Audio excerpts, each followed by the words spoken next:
C'était samedi dernier au stade Océane, lors d'une rencontre de Ligue 2 entre Le Havre et le RC Lens. Les forces de l'ordre s'opposent violemment à des supporters lensois. Aux insultes répondent des coups de matraque. Les premières heures ont débuté avant le coup d'envoi et se sont poursuivies dans les travées du stade. Pendant le match perdu 2-0 par Lens, des sièges ont été arrachés par des supporters lensois et lancés sur la pelouse. Ce responsable des Red Tigers, un groupe ultra-lensois, était présent lors de ses déplacements au Havre. Pour lui, c'est un problème d'organisation et l'attitude des forces de l'ordre qui sont à l'origine de ces débordements.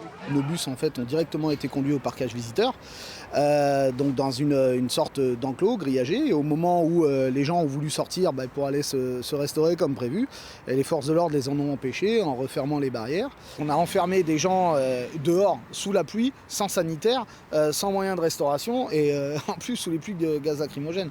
À un moment donné, traiter les gens comme des animaux, ils deviendront ce que vous voulez qu'ils deviennent, quoi.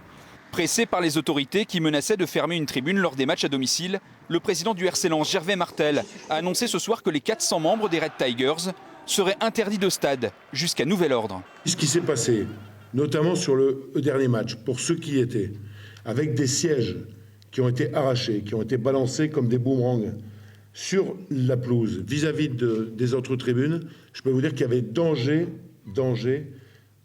je vais presque dire danger de mort. Gervais Martel accuse les Red Tigers d'être à l'origine de plusieurs incidents depuis un an. Il doit rencontrer ce soir les responsables de ce groupe de supporters pour leur annoncer la sanction.